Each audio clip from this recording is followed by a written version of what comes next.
السلام علیکم ورحمۃ اللہ وبرکاتہ۔ الحمد للہ وکفى وسلام علی عباده الذین اصطفى، اما بعد، اعوذ باللہ من الشیطان الرجیم، بسم اللہ الرحمن الرحیم۔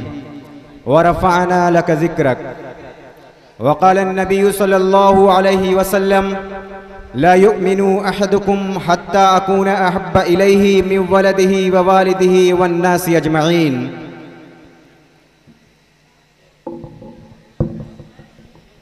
خداوندا میں تیرے نام سے آغاز کرتا ہوں، خداوندا میں تیرے نام سے آغاز کرتا ہوں، تیرا بندہ ہوں، تیری رحمتوں پہ ناز کرتا ہوں، فقط تیری مدد اور استعانت کے بھروسے پر، فقط تیری مدد اور استعانت کے بھروسے پر مجھے اڑنا نہیں آتا مگر پرواز کرتا ہوں۔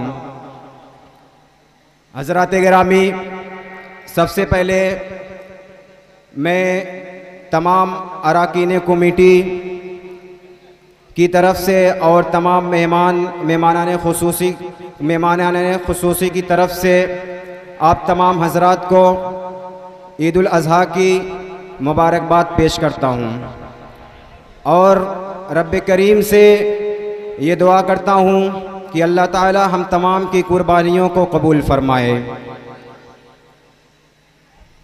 رب کریم کی بے شمار نعمتوں میں سے یہ بھی ایک عظیم نعمت ہے کہ اس نے اپنے محبوب کے دیوانوں کو اپنے حبیب کی شان میں لب کشا ہونے اور اپنے عقیدت و محبت کا اظہار کرنے کی اجازت و بصارت سے نوازا ہے، لیکن جس طرح ہر عمل کے لیے کچھ شرائط و آداب ہوتے ہیں جس پر عمل اس کے مقبول اور نامقبول ہونے کا دار و مدار ہوتا ہے، اسی طرح شعر اور نعت گوئی کے بھی کچھ شرائط و لوازمات اور آداب ہیں جن کا خیال رکھنا ہر ایک نعت گو کے لیے ضروری ہے۔ اکثر شعراء عقیدت کی فراوانی میں عقیدہ کا دامن ہاتھوں سے چھوڑ کر وہ نعت چھوڑ دیتے ہیں، وہ نعت لکھتے ہوئے خالق و مخلوق، الہ و عبد کے درمیان فرق کو نظر انداز کر جاتے ہیں، مبالغہ کی رنگ آمیزی میں حد سے گزر جاتے ہیں، حالانکہ نبوت و عبدیت کا کمال اس میں نہیں کہ بندہ کو خدا بنا دیا جائے، بلکہ اس کا اصل کمال یہ ہے کہ نبی جامع بشریت میں رہتے ہوئے عبدیت اور نبوت کا ایسا کامل نمونہ ہو کہ اس کے بعد کوئی درجہ تصور میں نہ آ سکے۔ محترم حضرات، ان چند تمہیدی کلمات کے بعد میں چاہتا ہوں کہ اس پروگرام کا باضابطہ آغاز کیا جائے۔ آپ تمام نے دیکھا ہوگا کہ دنیاوی مجلس، دنیا کے اندر کوئی بھی مجلس ہوتی ہے یا کوئی بھی فنکشن ہوتا ہے تو اس کا آغاز موم بتی جلا کر یا پھر ریبن کاٹ کر کیا جاتا ہے، لیکن ہمارے شریعت کے اندر یہ ہے کہ ہم اگر کوئی بھی محفل کا آغاز کریں، کوئی بھی دینی محفل کا آغاز کریں تو اس کا آغاز قرآن کریم کی تلاوت سے کریں۔ تو اس لیے آئیے میں آپ تمام حضرات کے سامنے تلاوت کے لیے میں مقدمانہ درخواست کرتا ہوں حافظ و قاری علقمہ انظر ولید پوری صاحب سے کہ وہ تشریف لائیں اور تلاوت کلام اللہ سے اس مجلس کو منور اور مجلہ فرمائیں کہ آپ جو آئے تو بہاروں نے لٹائی خوشبو، آپ جو آئے تو بہاروں نے لٹائی خوشبو، پھول تو پھول کانٹوں سے بھی آئی خوشبو۔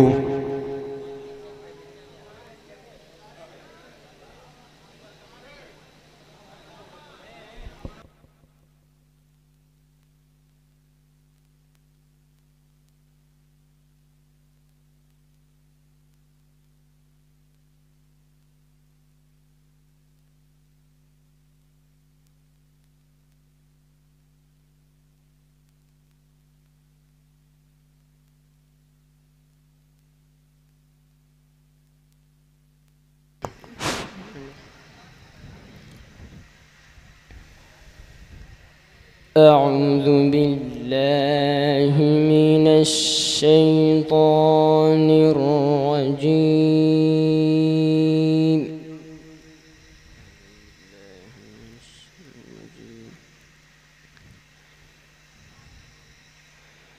بسم الله الرحمن الرحيم.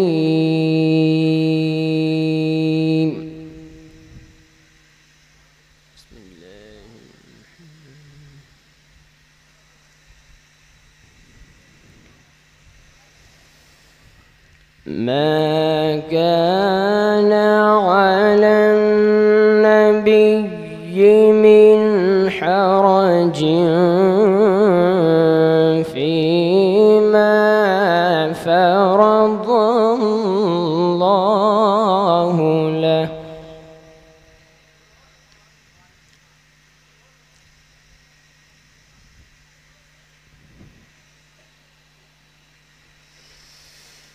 سنة الله في الذين خلوا من قبل،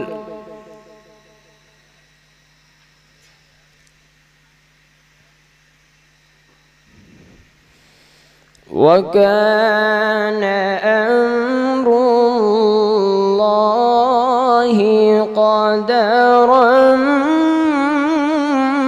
مقدورا.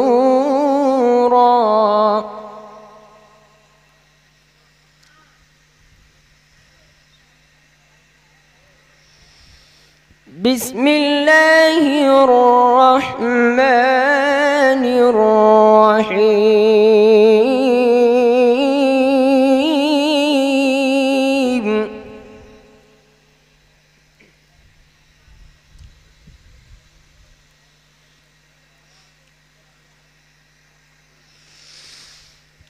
ما كان على النبي من حرج فيما فرض الله له، سنة الله في الذين خلوا من قبل، وكان أمر الله قدرا مقدورا.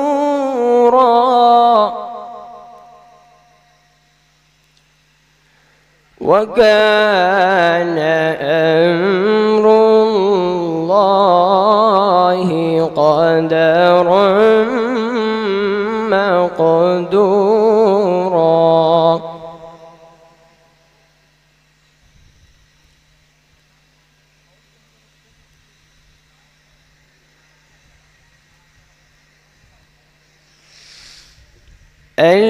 الذين يبلغون رسالات الله ويخشونه ولا يخشون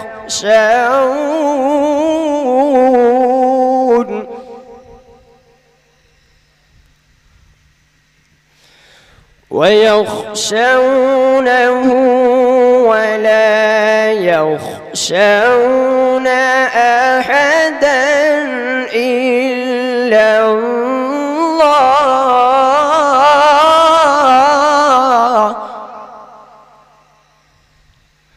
وكفى بالله حسيبا.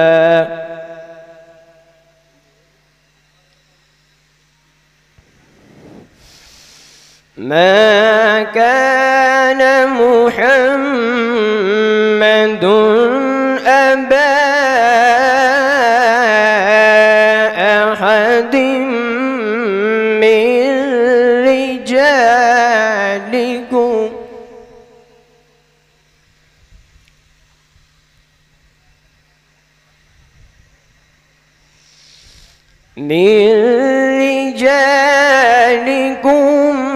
ولكن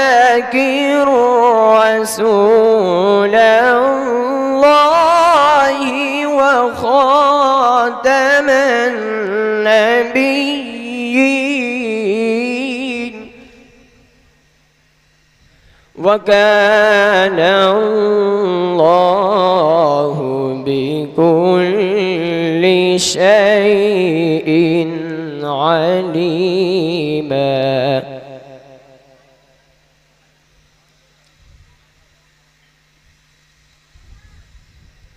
وكان الله بكل شيء عليما.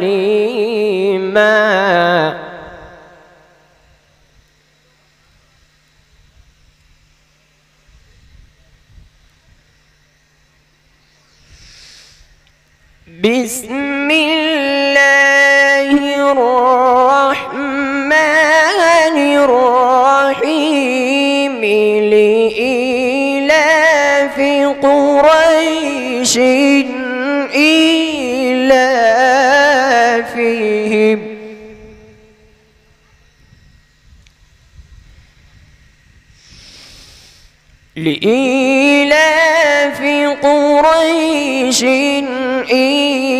إيلافهم رحلة الشتاء والصيف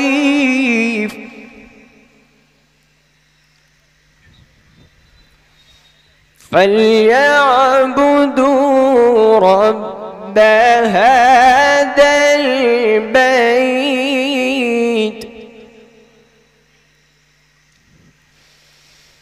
الذي أطعمهم من جوع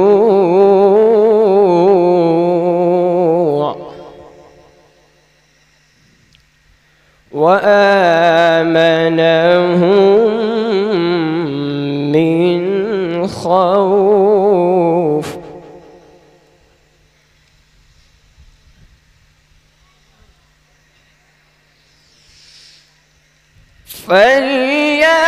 فليعبدوا رب هذا البيت الذي أطعمهم من جوع